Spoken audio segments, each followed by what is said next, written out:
Hello and welcome you all to let's crack it the Vishay Gupta. तो guys video को पूरा देखिए, एंड तक वीडियो को देखिएगा। इसमें सब चीज़ें बताई गई हैं, बहुत अच्छे से आपको समझाया गया है, तो आप इसको पूरा अंत तक जरूर देखिएगा। जो भी आपको डाउट आता है, कोई इसमें अगर सजेशन है, फीडबैक है, तो उसको कमेंट सेक्शन में कमेंट करके जरूर बताइएगा। चैनल को सब्सक्राइब जरूर कर दीजिएगा अगर आपने चैनल को सब्सक्राइब नहीं किया है यूट्यूब पे। और टेलीग्राम का लिंक आपको वीडियो के डिस्क्रिप्शन में मिल जाएगा, तो टेलीग्राम को जरूर ज्वाइन करिए। फ्री टेलीग्राम चैनल है, उसको ज्वाइन करना बहुत ज़रूरी है। सारे अपडेट्स वहीं पे आते हैं, सब चीज़ें वहीं पे मिलती हैं, तो उसको ज्वाइन करना बहुत बहुत ज़्यादा ज़रूरी है। कोई भी डाउट है, कोई भी फीडबैक है, तो उसको कमेंट सेक्शन में कमेंट करके जरूर बताइएगा। लेट्स क्रैक इट का ये चैनल जो यूट्यूब पे है, उसको जरूर से जरूर सब्सक्राइब कर लीजिए। यहाँ से सब्सक्राइब का बटन दबा दीजिएगा और यहाँ से सब्सक्रिप्शन के बाद ऑल का बटन भी दबा दीजिएगा, जिससे कि सभी नोटिफिकेशंस आपको रेगुलर बेसिस पे मिलते रहें। ये वाला जो टेलीग्राम चैनल है, इसको जरूर से जरूर ज्वाइन कर लीजिए। ये टेलीग्राम चैनल आपको सर्च करने में मिल जाएगा। जैसे ही आप ये लिखेंगे let's crack it the Vishay Gupta बिना किसी स्पेस के, तो ये चैनल आ जाएगा और इस चैनल को आप ज्वाइन कर सकते हैं। दोस्तों, स्वागत है आपका लेट्स क्रैक इट विद विषय गुप्ता के यूट्यूब चैनल पर। और हम पढ़ने जा रहे हैं 10 नवंबर के करंट अफेयर्स। बहुत ही महत्वपूर्ण करंट अफेयर्स हैं। आप किसी भी एग्जाम की प्रिपरेशन कर रहे हैं, चाहे यूपीएससी की प्रिपरेशन कर रहे हैं, उत्तराखंड पीसीएस की किसी भी एग्जाम की, चाहे वो कनिष्ठ सहायक का एग्जाम हो, आरओ का एग्जाम हो, चाहे कोई भी एग्जाम हो, आप किसी भी एग्जाम की तैयारी कर रहे हैं, सभी एग्जाम के लिए बहुत ज़्यादा महत्वपूर्ण करंट अफेयर्स हैं। तो आप इनको डेली बेसिस पे कवर करते रहिएगा। कोई भी आपका डाउट आता है, कोई भी आपका फीडबैक है, कमेंट है, तो आप उसे कमेंट सेक्शन में कमेंट जरूर करिएगा। गाइस, बताना चाहूँगा साथ साथ में आपको कि एफआरओ मेंस के लिए टेस्ट सीरीज चल रही है। कनिष्ठ सहायक के एग्जाम के लिए उत्तराखंड में जो जूनियर असिस्टेंट यानी कि कनिष्ठ सहायक की वैकेंसी निकली है, उसका फुल प्रिपरेशन बैच चल रहा है, तो आप उसको भी ज्वाइन कर सकते हैं। पटवारी लेखपाल एग्जाम, फॉरेस्ट गार्ड के एग्जाम के लिए तैयारी चल रही है, टेस्ट सीरीज चल रही है, आप टेस्ट सीरीज ज्वाइन कर सकते हैं। आरओ सचिवालय का प्राइम बैच चल रहा है फुल प्रिपरेशन का, आप इसको ज्वाइन कर सकते हैं। साथ साथ करंट अफेयर्स की पीडीएफ रेगुलर बेसिस पे मिल सकती है आपको। डेली एमसीक्यू प्रैक्टिस आप ज्वाइन कर लीजिएगा, बहुत अच्छी प्रैक्टिस हो जाएगी आपकी। इन सब कोर्सेज को ज्वाइन करने के लिए 7665804421 पर कॉल या मैसेज कीजिएगा।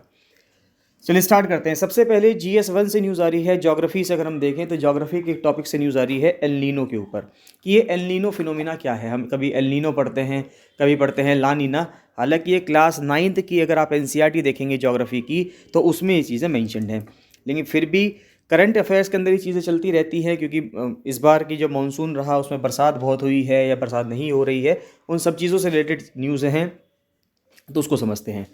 तो एलनीनो अपने आप में क्या है? एलनीनो अपने आप में एक वार्मिंग ऑफ सी वाटर है in the central east equatorial Pacific. अब देखिए, जो प्रशांत महासागर है, पैसिफिक ओशन है, जो प्रशांत महासागर है, प्रशांत महासागर में इक्वेटर के पास अगर हम देखेंगे और थोड़ा सा पूर्व की तरफ देखें, सेंट्रल ईस्ट की तरफ देखें, तो वहाँ पर हमेशा हर कुछ सालों में, फ्यू ईयर्स में अगर हम देखें, हर कुछ सालों में क्या होता है, वहाँ पे वार्मिंग ऑफ सी वाटर होता है। अगर वहाँ पे पानी ज़्यादा गर्म होगा तो बरसात वहीं होगी, भारत में बरसात नहीं होती है। तो ड्यूरिंग एल नीनो अगर हम देखें तो सरफेस टेम्परेचर्स जो हैं पैसिफिक ओशन का, वो बढ़ जाता है, और इसके वजह से बरसात भी उसी एरिया में होती है और भारत जैसे एरिया में सूखा पड़ जाता है। Winds that blow near the equator weaken normally easterly trade wind, यानी कि जो ईस्ट से ट्रेड विंड्स आती हैं, blow from the America towards Asia, वो अमेरिका से, क्योंकि अगर आप देखेंगे यहाँ पे प्रशांत महासागर है, यानी कि पैसिफिक ओशन है, इधर उत्तर अमेरिका है। अगर आप देखेंगे तो इस तरह से उत्तर अमेरिका और दक्षिण अमेरिका के दो यहाँ पर कॉन्टिनेंट्स हैं, और इधर जो है यहाँ पे आपको एशिया मिलेगा, जिसमें कि यहाँ पे आपको भारत भी मिलेगा।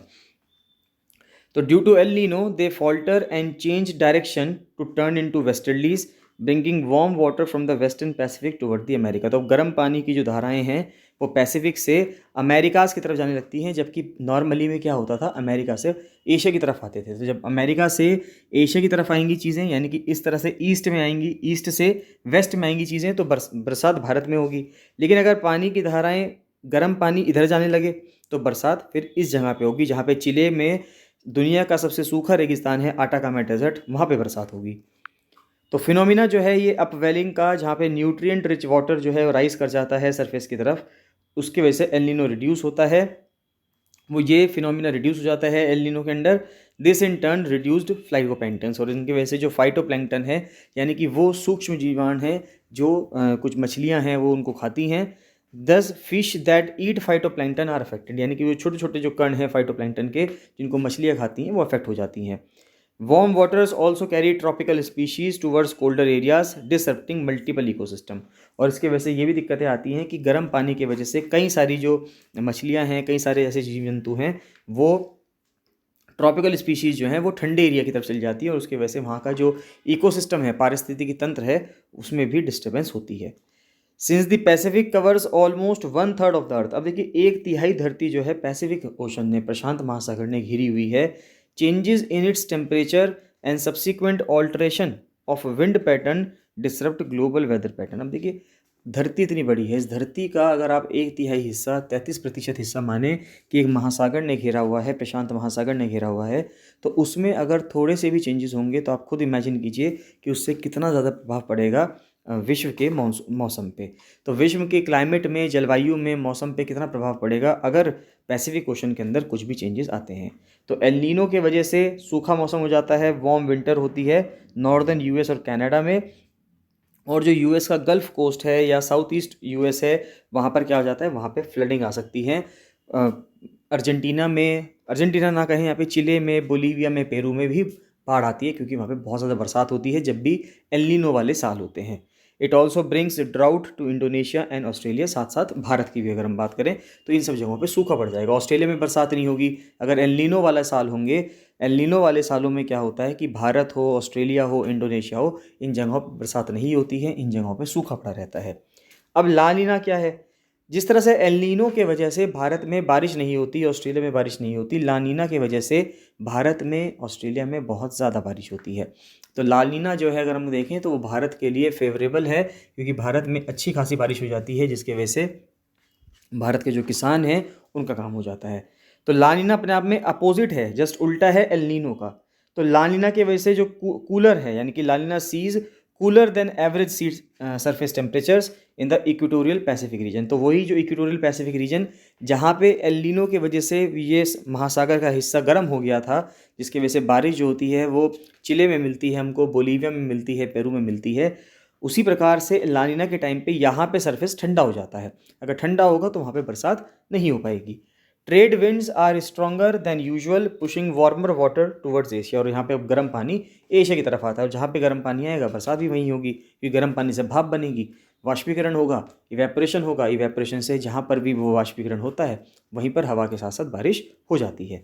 तो अमेरिका का जो वेस्ट कोस्ट है वहाँ पे अपवेलिंग बढ़ जाएगी, न्यूट्रिएंट रिच वाटर जो है सरफेस की तरफ आ जाएगा।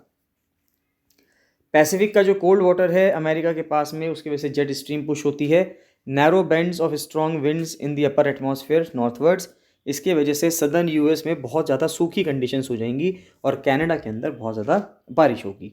ला Nina has also been associated with heavy floods in Australia. La Nina की वजह से इतनी बरसात होती है कि ऑस्ट्रेलिया में बहुत ज़्यादा बाढ़ आती है। 2 सक्सेसिव ला नीना इवेंट्स अगर हम देखें पिछले 2 सालों में, उसकी वजह से ऑस्ट्रेलिया के अंदर बहुत ज़्यादा बाढ़ आई है, इंटेंस फ्लडिंग हुई है, जिसकी वजह से वहाँ पे बहुत ज़्यादा डैमेज भी हुआ है। उससे पिछले सालों में हमने देखा है कि ऑस्ट्रेलिया में एल नीनो की वजह से इतना सूखा पड़ा है कि वहाँ के जंगलों में आग लग गई थी। The combination of El Nino, La Nina और एक न्यूट्रल स्टेट होती है दोनों अपोजिट इफेक्ट्स में, जिसको हम एल नीनो सदर्न ऑस्सिलेशन यानी कि एनसो कहते हैं। सदर्न ऑस्सिलेशंस क्या हैं? ये लार्ज स्केल चेंजेस हैं सी लेवल में। अब देखिए सदर्न ऑस्सिलेशन, अब देखिए अगर ये धरती है, ये इक्वेटर है, इस इक्वेटर में यानी कि भूमध्य रेखा है, इसके बाद यहाँ पर मान के चलिए कि यहाँ पर प्रशांत महासागर है। अगर ये प्रशांत महासागर है तो प्रशांत महासागर में अब आप देखिए 2 बिंदु अगर हम लगा लें और यहाँ पर अब हम क्या करें, ऐसे कभी पहले हम यहाँ से इधर जा रहे हैं, फिर इधर से इधर आ रहे हैं, फिर इधर से इधर जा रहे हैं, तो अगर ऐसे चलता रहेगा एक पेंडुलम की तरह, अगर हम देखेंगे घड़ी में जैसे एक पेंडुलम होता है और वो ऑसिलेशन करता रहता है, पहले एक जगह जाएगा, पहले इधर जाएगा, फिर इधर आएगा, फिर इधर जाएगा, फिर इधर आएगा, तो इस प्रकार से ऑसिलेशन चलता रहता है। सदर्न इसलिए लिख रहे हैं क्योंकि ये साउथ में होता है, यानी कि इक्वेटर से नीचे की तरफ होता है। नेक्स्ट आता है कि भारतीय मानसून पे इसका क्या प्रभाव है। तो एल नीनो की वजह से भारत में बारिश नहीं होगी, ये मैं आपको बता चुका हूँ। ला नीना की वजह से भारत में बहुत बारिश होगी, जो भारत के लिए बहुत अच्छा है। एट प्रेजेंट अगर हम देखें तो भारत में ट्रिपल डिप ला नीना चल रहा है, यानी कि 3 सीज़न ऐसे हो गए हैं बरसात के जिसमें भारत में बहुत अच्छी खासी बारिश हो रही है। तो भारत में ट्रिपल डिप ला नीना चल रहा है, ये इंपॉर्टेंट चीज़ है। नेक्स्ट आता है बुद्धिस्ट सेक्ट ने फाइंड किया है री इनकारनेशन ऑफ फेमस रिनपोचे। तो अब देखिए बौद्ध संप्रदाय के जो लोग हैं वो कह रहे हैं कि इन significant development in the Tibetan Buddhist circle, जो तिब्बतन बुद्धिस्ट हैं उनका जो न्यांगमा सेक्ट है, उन्होंने एक आइडेंटिफाई किया एक लड़के को जो हिमाचल प्रदेश के स्पीति से मिला है, उनका कहना ये है कि ये अपने आप में रीइंकार्नेशन है, यानी कि इनका पुनर्जन्म हुआ एक तरह से आप कह सकते हैं, ऑफ द लेट टांगलुंग सेट्रुंग रिनपोचे। इनका जो है मतलब ये जो पर्सन थे, रिनपोचे जो पर्सन थे, ये अपना में एक बहुत ही फेमस स्कॉलर रहे हैं तिब्बतन तांत्रिक स्कूल के। तो इनका रीइंकार्नेशन हुआ है, यानी कि एक लड़के के रूप में स्पीति में इनका पुनर्जन्म हुआ है एक बच्चे के रूप में। The boy of Tibetan origin would be formally inducted into the religious life और नवंबर 28 को उसको रिलीजियस लाइफ में इंडक्ट कर दिया गया उस लड़के को। रिनपोचे जो हैं वो तख्तोक मोनेस्ट्री जो थी लद्दाख की, वहाँ पे रहा करते थे। ये अपने आप में निंगमा सेक्ट की सबसे पुरानी, वन ऑफ द ओल्डेस्ट, यानी कि सबसे पुरानियों में से सबसे पुरानी एक मोनेस्ट्री थी लद्दाख की। जो फॉलोअर्स हैं इस सेक्ट के वो कहाँ कहाँ फैले हुए हैं, वो तिब्बत में मिलेंगे आपको, भूटान में, लद्दाख में, सिक्किम में, और कुछ और हिमालयन पॉकेट्स हैं, यानी कुछ और हिमालयाज़ के एरियाज़ हैं, वहाँ पर भी ये देखने को मिलते हैं। जो रीइंकार्नेशन है एक प्रोमिनेंट रिनपोचे का, ये इंपॉर्टेंट है in the contest for supremacy और बुद्धिस्ट अफेयर्स, क्योंकि यानी कि जो रीइंकार्नेशन है अपना में बहुत ही ज़्यादा एक बहुत ही महत्वपूर्ण चीज़ है, क्योंकि वहाँ पे एक वर्चस्व की होड़ तो रहती ही है सभी समुदायों में, तो उन यहाँ पर भी एक वर्चस्व की होड़ है, जिसके वजह से इन ये जो पद है रिनपोचे का जो पद है वो अपना में बहुत ज़्यादा महत्वपूर्ण है। जो मंक्स हैं वेरियस स्कूल्स के तिब्बतन बुद्धिज़्म के, in many of the ancient monasteries in the Himalayas command a wide following in Tibet, Bharat और दुनिया के कुछ हिस्सों में जो मंक्स हैं, यानी कि जो बौद्ध भिक्षु हैं, उनका बहुत पुराने टाइम से, एंशिएंट मोनेस्ट्रीज़ के टाइम से अगर हम देखें, प्राचीन जो उनके मोनेस्ट्रीज़ हैं, मठ हैं, वहाँ से देखें तो उनका काफ़ी ज़्यादा वर्चस्व है। In view of their regional and global influence there is a nascent race to gain control over the monasteries. तो अगर हम उनका क्षेत्रीय और वैश्विक उनका इन्फ्लुएंस देखें, प्रभाव देखें, तो उसके वजह से अभी एक शुरुआती एक दौड़ चल रही है, एक नवजात दौड़ चल रही है, जिससे कि मोनेस्ट्रीज़ के ऊपर, मठों के ऊपर कंट्रोल किया जाए। And the process of reincarnation post the physical demise of a reward monk. और फिर जो रीइंकार्नेशन है, पुनर्जन्म का जो कॉन्सेप्ट है, उसके ऊपर भी बात की जा रही है। मान लेते हैं कि अगर कोई बहुत ही ज़्यादा एक संत है, यानी कि कोई बहुत ज़्यादा सिद्ध संत हैं, यानी कि रेवर्ड मॉन्क हैं, तो जब वो अपनी फिजिकल बॉडी छोड़ते हैं तो उनका पुनर्जन्म कैसे होगा, उस प्रोसेस के ऊपर लेके भी बातचीत चलती है। नेक्स्ट GS2 से न्यूज़ आ रही है। सबसे पहले रशिया से न्यूज़ है कि रशियन प्रेसिडेंट व्लादिमीर पुतिन ने रशिया की आर्कटिक पावर को लॉन्च किया है with launch of nuclear ice breaker. तो वहाँ पे आर्कटिक में एक आइस ब्रेकर शिप को बनाया गया है जो न्यूक्लियर एनर्जी पे चलेगा, जिसकी वजह से वो लंबे समय तक आर्कटिक के अंदर रुक सकता है। तो president Vladimir Putin touted Russia's Arctic power at a flag raising ceremony, और डॉक लॉन्च करा है 2 nuclear powered ice breaker ships का, जिसके वजह से पूरे साल ईयर राउंड आपको नेविगेशन मिल सकता है। कहाँ पर? पश्चिमी आर्कटिक के अंदर। यूपी ने सेट किया एक टारगेट कि वो 10 लाख करोड़ रुपए इन्वेस्ट करेगा ग्लोबल इन्वेस्टर समिट 2023 के तहत। तो यूपी के अंदर ग्लोबल इन्वेस्टर समिट होगी 2023 की, और उसके तहत उसने किया है, एक वादा किया है, या आप कह सकते हैं कि एक टारगेट, अनुमान लगाया है कि 10 लाख करोड़ रुपए का वहाँ पे इन्वेस्टमेंट होने की उम्मीद है। ईज़ ऑफ इन्वेस्टर्स के लिए जो आदित्यनाथ हैं, योगी आदित्यनाथ हैं, जो कि चीफ मिनिस्टर हैं उत्तर प्रदेश के, उन्होंने एक ऑनलाइन इंसेंटिव मैनेजमेंट पोर्टल और एक कस्टमर रिलेशनशिप मैनेजमेंट पोर्टल, जिसको निवेश सारथी कह रहे हैं ये लॉन्च किया है, जिससे लोगों को हेल्प मिल सके कि किस तरह से वहाँ पे पैसे इन्वेस्ट करने हैं। नेपाल के प्राइम मिनिस्टर हैं देवबा, तो उनको इलेक्ट कर लिया गया है पार्लियामेंट में 7वीं बार। तो नेपाल के प्राइम मिनिस्टर शेर बहादुर देवबा को इलेक्ट कर लिया गया है, ह्यूज मार्जिन ऑफ वोट से वो जीते हैं हाउस ऑफ रिप्रेजेंटेटिव्स में 7वीं बार अपनी ruling party Nepali Congress party से। एक बार बीच में SSC ने भी सवाल ये पूछा था कि नेपाल में जो सरकार रूल कर रही है वो कौन सी पार्टी है, तो वो नेपाली कांग्रेस पार्टी है। फिर 27th कॉप, ये भी इंपॉर्टेंट चीज़ है कि जो 27th कॉप है ये 20 नवंबर को ख़त्म हुआ है। कहाँ पे ख़त्म हुआ है? शर्म अल शेख, इजिप्ट में ख़त्म हुआ है। नियरली 200 कंट्रीज़ ने ये प्लेज किया था कि वो लॉस एंड डैमेज फंड बनाएंगे to help vulnerable countries affected by climate change, और डेवलपिंग कंट्रीज़ ने वेलकम किया है इस डेवलपमेंट को, जो कि उनकी एक बहुत ही लंबे समय की डिमांड थी।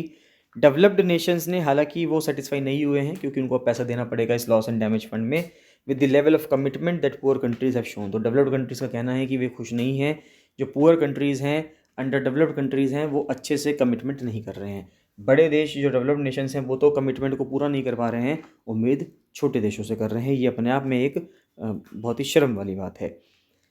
नेक्स्ट आता है, पाकिस्तान के प्रधानमंत्री ने उनके एक्स स्पाई मास्टर, यानी कि जो ISI के मास्टर रहे हैं आसिम मुनीर, उनको नया आर्मी चीफ लगाया है। तो पाकिस्तान के प्रधानमंत्री शहबाज शरीफ ने कंट्री के फॉर्मर स्पाई चीफ को हेड ऑफ द मिलिट्री लगा दिया है। नेक्स्ट आ रहा है भारत से न्यूज़ है GS2 से कि मनरेगा पॉलिसी के ऊपर बात कर रहे हैं कि यानी कि जो मनरेगा की एफिकेसी है, यानी कि मनरेगा के तहत जो काम हो रहा है वो काम ठीक से हो रहा है या नहीं हो रहा, उसके प्रति सरकार एक पैनल बनाने की कोशिश कर रही है कि ये पैनल ये देखेगी कि वो जो मनरेगा के तहत जो काम हो रहे हैं क्या वो सही हैं या नहीं है।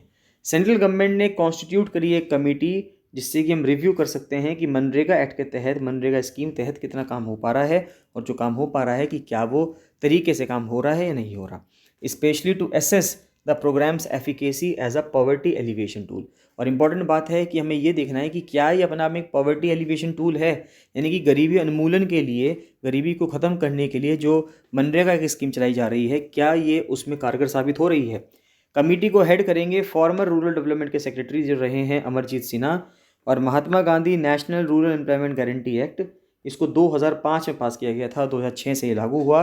और इस स्कीम के तहत ये गारंटी मिलती है कि राइट टू वर्क की गारंटी आप कह सकते हैं आपकी, यानी कि आपको काम करने का अधिकार है और आपको काम मिलेगा, यानी कि आपको 100 दिन का रोजगार जो है सरकार देगी एटलीस्ट एक साल के अंदर, 365 दिनों में से 100 दिन का काम आपको मिलेगा, वो अलग बात है। अनस्किल्ड वर्क आपको मिलेगा, पूरे एक साल में मिलेगा 100 दिन का काम, और हर घर में रूरल हाउस होल्ड को ये काम मिलेगा। शहर के लिए ये स्कीम नहीं है। उम्मीद की जा रही है जिस तरह से मनरेगा मनरेगा जो स्कीम है ये गांव की स्कीम है, इसी प्रकार से मनयूएगा भी हो सकती है जो शहर में चले। करंटली 15.5 करोड़ एक्टिव वर्कर्स हैं जो स्कीम के तहत काम कर सकते हैं या कर रहे हैं। Sinha committee has now been tasked to study the various factors behind demand, कि कितना डिमांड है मनरेगा के काम के लिए, कितना खर्चा हो रहा है, इंटर स्टेट वेरिएशन की एक राज्य से दूसरे राज्य में कितना वेरिएशन है मनरेगा के तहत, और काम किस प्रकार से हो रहे हैं वहाँ, किस किस तरह के काम हो रहे हैं, कंपोजिशन ऑफ वर्क्स क्या हैं। तो वो सब चीज़ें कही गई हैं। इस कमेटी को, इस पैनल को कहा गया है कि आपको इन सब चीज़ों को देखना है। अब नेक्स्ट न्यूज़ आती है यूपी से कि आगरा, गाज़ियाबाद और प्रयागराज में कमिश्नरेट सिस्टम वापस से लागू किया जा रहा है। तो यूपी गवर्नमेंट ने फ्राइडे को पास किया एक प्रपोजल जिससे कि एक पुलिस कमिश्नरेट सिस्टम होगा 3 और ज़िलों में। इसका नाम है प्रयागराज, यानी कि जो इलाहाबाद हुआ करता था पहले, गाज़ियाबाद और आगरा। विद दिस जो कमिश्नरेट सिस्टम है अब वो 3 फेजेस में 7 शहरों में लग चुका है यूपी के अंदर। कमिश्नरेट सिस्टम के अंदर ये होता है कि वहाँ पर जो कमिश्नर होता है उसकी से ज़्यादा होती है as comparison to judicial magistrate. Next आता है रशिया ने ऑफर किया है कि वो एक एडवांस फ्यूल देगा कुडनकुलम प्लांट को, यानी कि अभी तक कुडनकुलम प्लांट ऐसा था न्यूक्लियर पावर प्लांट जो रशिया की हेल्प से बन रहा था या रशिया की हेल्प से चल रहा था। तो रशिया अब तक जो फ्यूल देता था उसको वो 18 महीने तक चल पाता था, और 18 महीने के बाद प्लांट को बंद करना पड़ेगा और उसके बाद उसमें दोबारा रिफ्यूलिंग होगी। लेकिन अब वो ऐसा फ्यूल देने की बात कह रहा है रशिया कि अब वो 24 महीने तक लगातार चल सकता है, 2 साल तक लगातार चल सकता है बिना रुके।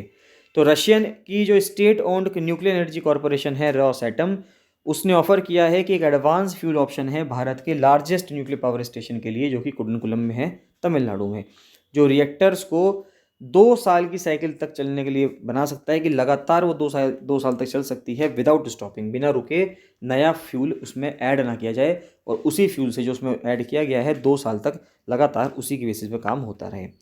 रॉसएटम का जो न्यूक्लियर फ्यूल डिवीजन है TVEL फ्यूल कंपनी, वो करंट सप्लायर है TVS2M फ्यूल का, जो 2 VVER 1000 मेगावाट के जो रिएक्टर हैं जो कुडनकुलम न्यूक्लियर पावर प्लांट के अंदर चल रहे हैं। इस फ्यूल के अंदर 18 महीने की फ्यूल साइकिल है, यानी कि उनको अगर एक बार ये रिएक्टर स्टार्ट हुआ तो उसको 1.5 साल बाद, यानी कि 18 महीने बाद बंद करना पड़ेगा, जिससे कि एक बार उसमें फ्यूल दोबारा से भरा जा सके। लेकिन अगर ये जो एडवांस फ्यूल है ये आ जाएगा तो 2 साल बाद बंद करने की जरूरत पड़ेगी, 2 साल तक लगातार चल पाएगा। तो TVEL has now offered the more modern advance technology fuel, जिसकी फ्यूल साइकिल 24 महीने है, यानी कि 2 साल है। It will ensure more efficiency, additional power generation हो पाएगा, लंबे समय तक हो पाएगा, और जो वहाँ पर जो खर्चा है, जो फॉरेन एक्सचेंज चाहिए फ्रेश फ्यूल खरीदने के लिए, वो भी बचेगा आपका, कि अगर पहले 18 महीने के अंदर खरीदना पड़ता, अब 2 साल में खरीदना पड़ेगा, तो आपका पैसा बच जाएगा। पहले हर 1.5 साल में खरीदना पड़ रहा था, अब 2 साल में खरीदना पड़ेगा। नेक्स्ट आता है तेलंगाना ने स्कोर किया है double win at UNESCO heritage awards. तो Telangana scored a double win at the UNESCO का जो एशिया पैसिफिक अवार्ड हुआ है कल्चरल हेरिटेज के लिए, यानी कि सांस्कृतिक विरासतों को कंजर्व करने के लिए, उनका संरक्षण करने के लिए तेलंगाना को अवार्ड मिला है। उसने 2 चीज़ें संरक्षित करी हैं। एक तो 17वीं शताब्दी की जो स्टेप वेल है, स्टेप वेल का मतलब है जो बावड़ी है, कुतुब शाही टॉम कॉम्प्लेक्स के अंदर हैदराबाद में। और एक उसको अवार्ड ऑफ मेरिट मिला है क्योंकि उसने जो दोमाकोंडा फोर्ट है जो कि 18वीं शताब्दी में बनाया गया था कामारेड्डी डिस्ट्रिक्ट के अंदर, तो वो भी उसने रिस्टोर किया है। तो इन दोनों चीज़ों को उसने सही किया है। एक तो कुतुब शाही टॉम कॉम्प्लेक्स हैदराबाद के अंदर बावड़ी को यानी कि स्टेप वेल को, और दूसरा जो डोमाकोंडा किला है जो 18वीं शताब्दी में बनाया गया था कामारेड्डी डिस्ट्रिक्ट में। तो और इन दोनों अवार्ड को बैंकॉक में दिया गया है तेलंगाना को। नेक्स्ट आता है प्रधानमंत्री ग्राम समृद्धि योजना की। अगर हम बात करें तो सेंट्रल सेक्टर स्कीम है। सबसे पहली बात है कि सेंट्रल सेक्टर स्कीम है, सेंट्रल इसका पैसा देती है सारा। अम्ब्रेला स्कीम है संपदा, सब्सिक्वेंटली नेम्ड प्रधानमंत्री किसान संपदा योजना, जिसको 2017 में लॉन्च किया गया था। जबकि सेंट्रली स्पॉन्सर्ड स्कीम है prime minister from formalisation of micro food processing enterprise यानी कि PMFME स्कीम। इसको ग्राम समृद्धि योजना कहा गया था। Was approved on 20 May 2020। Next आता है इकोनॉमिक्स से न्यूज़ है। अगर हम इकोनॉमी से देखें तो न्यूज़ आ रही है कि सेंटर ने कहा है कि वो जो लॉन्ग टर्म कैपिटल गेंस का टैक्स स्ट्रक्चर है उसको रैशनलाइज करेगा, यानी कि उसको वापस से सही करने की बात की जा रही है कि जो long term capital gains tax है, यानी कि अगर आप लॉन्ग टर्म के लिए पैसा लगाते हैं, सेव करते हैं कहीं पे, उस पर जो आपको रिटर्न मिलता है, इंटरेस्ट मिलता है, उस पर भी कैपिटल गेन पे टैक्स लगेगा। Finance ministry is looking at rationalising long term capital gains tax structure by bringing parity between similar asset classes and revising the base year। Currently अगर हम देखें कि अगर आपने कोई शेयर 1 साल से ज़्यादा के लिए रखे हैं तो उस पर 10% टैक्स लगता है, long term capital gains tax, जो कि अपने आप में जो इन्वेस्टर्स हैं उनको बहुत भारी पड़ता है। Gains arising from the sale of immovable property, immovable property जैसे कि घर है ना, वो मूव नहीं कर सकती, वो ऐसी प्रॉपर्टी है, या ज़मीन है वो मूव नहीं कर सकती है, लेकिन अगर आप उसका सेल करते हो और अनलिस्टेड शेयर हैं उनको आप 2 साल तक रखते हो, या डेट इंस्ट्रूमेंट है जिनको आप 3 साल से ज़्यादा के लिए रखते हैं, तो उन पे long term capital gains tax 20% लगता था। और नेक्स्ट आ रहा है कि ई सर्विलांस सिस्टम इंस्टॉल किए गए हैं टाइगर रिजर्व्स में। तो जितने भी टाइगर रिजर्व्स हैं, ज़्यादातर टाइगर रिजर्व्स के अंदर ई सर्विलांस सिस्टम लगाए गए हैं। एक तो जैसे उत्तराखंड की कॉर्बेट टाइगर रिजर्व में लगाया गया है, असम की काजीरंगा में, और रातापानी वाइल्ड लाइफ सेंचुरी है भोपाल मध्य प्रदेश की। यहाँ पे उसमें जो प्रोजेक्ट की फंडिंग हुई है वो सेंट्रली स्पॉन्सर्ड स्कीम जो चल रहा है प्रोजेक्ट टाइगर, उसके तहत हुई है और नेशनल टाइगर कंजर्वेशन अथॉरिटी के द्वारा की गई है। कुछ प्रीलिम्स के लिए फैक्ट्स आते हैं तो अनवर इब्राहिम ने प्राइम मिनिस्टर ऑफ मलेशिया की शपथ ली है कि वो मलेशिया के प्रधानमंत्री बन गए हैं अनवर इब्राहिम। भारत के जो चीफ इकोनॉमिक एडवाइज़र हैं वो कौन है, वो हैं वी अनंत नागेश्वरम। मुंबई के नेशनल पार्क को अब एशियाटिक लॉयन मिलेंगे जूनागढ़ से। अब देखिए जूनागढ़ में यानी कि गुजरात के गिर में ही लॉयंस हैं, अब उस लॉयन को मुंबई का जो नेशनल पार्क है कुछ वहाँ पे भी शिफ्ट किए जाने की बात कर रहे हैं। 3 साल का एशियाटिक लॉयंस हैं, पेयर हैं यानी कि 2 हैं, उनको संजय गांधी नेशनल पार्क जो है महाराष्ट्र में मुंबई में वहाँ पर ट्रांसफ़र किया जाएगा। वेटरन एक्टर हैं विक्रम गोखले, उनकी डेथ हो गई है जब वो 77 ईयर्स के थे। अब कॉमनवेल्थ गेम्स के अंदर कई लोगों ने अवार्ड्स जीते हैं तो देख लेते हैं। तो बजरंग पूनिया अगर हम देखें तो तीसरा कॉन्सिक्यूटिव कॉमनवेल्थ गेम मिला है इनको, मेडल मिला है। अंशु मलिक को जो है सिल्वर मेडल मिला है 57 किलो रेसलिंग में। साक्षी मलिक को गोल्ड मेडल मिला है 62 किलो रेसलिंग में। सुधीर को जो है प्राइम मिनिस्टर ने कॉन्ग्रेचुलेट किया है कि उन्होंने गोल्ड मेडल जीता है para power lifting man heavyweight event में। फिर एम श्रीशंकर को अवार्ड मिला है silver medal man long jump में। नवीन कुमार को गोल्ड मेडल मिला है man free style 74 kg wrestling में। विनेश फोगाट जो है महिला हैं और उनको गोल्ड मेडल मिला है 53 किलो रेसलिंग के अंदर। फिर रवि दहिया को गोल्ड मेडल मिला है फ्री स्टाइल 57 kg में। पूजा गहलोत को ब्रॉन्ज मेडल मिला है 50 kg महिला हैं ये। और जैस्मीन को मिला है ब्रॉन्ज मेडल 60 kg बॉक्सिंग में। लॉन बॉल मेंस टीम ने सिल्वर मेडल जीता है। अविनाश साबले को सिल्वर मेडल मिला है man 3000 metre steeplechase event में। ये नाम इंपॉर्टेंट है अविनाश साबले, ये पूछा जा सकता है आपसे। रेस वॉकिंग चैंपियन अगर हम देखें प्रियंका गोस्वामी, उनको सिल्वर मेडल मिला है। मोहित ग्रेवाल को ब्रॉन्ज मेडल मिला है 125 किलो में। और रेसलर जो हैं दिव्या, उनको ब्रॉन्ज मेडल मिला है 68 kg रेसलिंग में। और दीपक पूनिया को गोल्ड मेडल मिला है, उन्होंने भी वे भी रेसलर हैं और इस चीज़ के लिए उनको गोल्ड मेडल मिला है। तो यानी कि रेसलर्स को अगर हम देखें तो बहुत ज़्यादा अवार्ड भारत से मिले हैं। तो गाइज़ ये थे आज के करंट अफेयर्स। इसमें आपको कोई भी डाउट आता है, कोई भी आपका फीडबैक है, सजेशन है तो कमेंट सेक्शन में कमेंट जरूर कीजिएगा। चलिए बाकी मिलते हैं नेक्स्ट वीडियो में। So thank you and bye bye.